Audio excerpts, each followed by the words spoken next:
അന്താരാഷ്ട്ര വനിതാ ദിനത്തോടനുബന്ധിച്ച് യുദ്ധത്തിന്റെ മുറിവുകളോട് പോരാടുന്ന ഉക്രൈനിലെ വനിതകളെ സന്ദർശിച്ച് pontifical foundation aid to the church in need. യുദ്ധത്തിന്റെ കെടുതികൾ അനുഭവിക്കുന്ന സ്ത്രീകളെയും കുട്ടികളെയും അവർക്ക് സഹായം എത്തിക്കുന്ന സന്യാസിനിമാരെയും മറ്റ് സന്നദ്ധ പ്രവർത്തകരെയും ഫൗണ്ടേഷൻ സന്ദർശിച്ച് വിവരങ്ങൾ ശേഖരിച്ചു.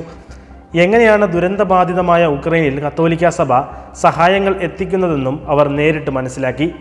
യുദ്ധം കീറിമുറിച്ച ഉക്രൈനിൽ വിശ്വാസവും പ്രത്യാശയും നിലനിർത്താൻ പരിശ്രമിക്കുന്ന ധൈര്യശാലികളായ സ്ത്രീകളെയും സഹോദരിമാരെയും അമ്മമാരെയും സന്യാസിനിമാരെയും ആദരിക്കാൻ ACN ആഗ്രഹിക്കുന്നതായി ഫൗണ്ടേഷൻ വ്യക്തമാക്കി.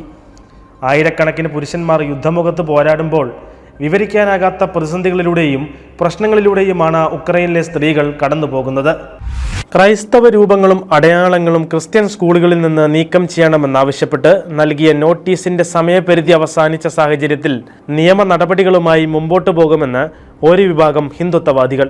ആസാമിലെ കുടുംബ സുരക്ഷാ പരിഷത്ത് എന്ന സംഘടനയാണ് ഹൈക്കോടതിയിൽ കേസ് ഫയൽ ചെയ്യാനൊരുങ്ങുന്നത്.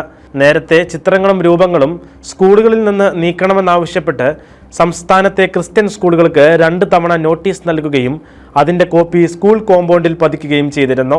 എല്ലാ തരത്തിലുമുള്ള മതചിഹ്നങ്ങൾ മാറ്റണമെന്നാണ് സംഘടനയുടെ ആവശ്യമെങ്കിലും ഏറ്റവും അധികം സ്കൂളുകൾ നടത്തുന്ന ക്രിസ്ത്യൻ മിഷണറിമാരെ ഉദ്ദേശിച്ചുള്ളതാണ് നടപടിയെന്നത് പകൽ പോലെ വ്യക്തമാണ്. മിഷണറിമാർ നടത്തുന്ന സ്കൂളുകളിൽ മതപരിവർത്തനം നടത്തുന്നു എന്ന ആരോപണമാണ് ഇതിന് പിന്നിലുള്ളത്. എന്നാൽ ഈ ആരോപണം വാസ്തവ വിരുദ്ധമാണെന്ന് Guwahati archbishop Mar John Moolachira പറഞ്ഞു.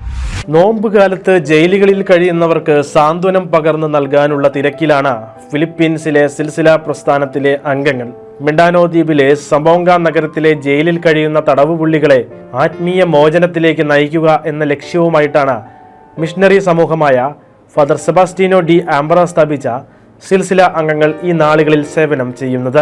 ആത്മീയ മോചനത്തിലേക്ക് നയിക്കുന്ന പാത ആ വ്യക്തിയുടെ സ്വഭാവം തന്നെ മാറ്റിമറിക്കാൻ സാധ്യതയുണ്ടെന്നും ഇത് പലപ്പോഴും ജയിൽ ശിക്ഷയുടെ കാലാവധിയിലുള്ള ഇളവിലേക്ക് നയിച്ചിട്ടുണ്ടെന്നും ജയിലുകളിൽ സിൽസില പ്രസ്ഥാനത്തിന്റെ സംഘാടക ചുമതല വഹിക്കുന്ന ജോൺ റോജാസ് പറഞ്ഞു. ഏകദേശം 30 വർഷങ്ങൾക്ക് മുൻപാണ് സംബോങ്ക നഗരത്തിലെ ജയിലിൽ സംഘടന തങ്ങളുടെ പ്രവർത്തനം ആരംഭിക്കുന്നത്. പിന്നീട് ഈ സേവനം മറ്റ് നഗരങ്ങളിലേക്കും ഇവർ വ്യാപിപ്പിച്ചു. രാജ്യത്തിന്റെ വളർച്ചയിൽ കത്തോലിക്ക സഭ നൽകുന്ന സംഭാവനകൾ നിസ്തുലമാണെന്നും രാജ്യത്തിന്റെ ചരിത്രത്തിലും ഹൃദയത്തിലും ഒഴിച്ചുകൂടാനാവാത്ത സ്ഥാനമാണ് കത്തോലിക്ക സഭയുടേതെന്നുമുള്ള കമ്മ്യൂണിസ്റ്റ് രാജ്യത്തിന്റെ ആഭ്യന്തരമന്ത്രിയുടെ പ്രസ്താവന ശ്രദ്ധേയമാകുന്നു. തെക്കു കിഴക്കൻ ഏഷ്യൻ രാജ്യമായ വിയറ്റ്നാം ആഭ്യന്തരമന്ത്രി വു ചിയാൻ താങ് ആണ് രാജ്യത്തെ കത്തോലിക്കരെക്കുറിച്ചും വത്തിക്കാനുമായുള്ള സൗഹൃദത്തെക്കുറിച്ചും പ്രസ്താവനയിൽ സൂചിപ്പിച്ചത്.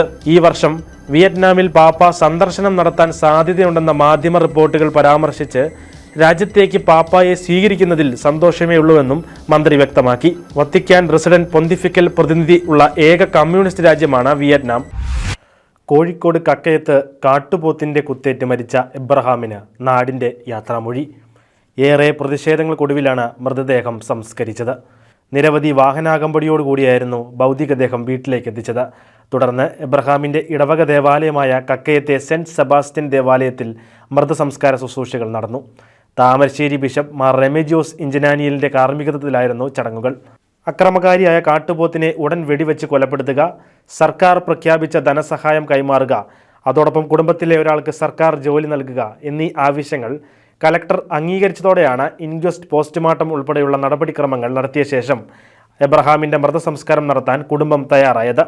സത്യസഭയെ അനുദിനം അറിയുവാൻ, സഭയെ സ്നേഹിക്കാൻ സൺഡേ ശാലോം യൂട്യൂബ് ചാനൽ ഇപ്പോൾ തന്നെ സബ്സ്ക്രൈബ് ചെയ്യുക.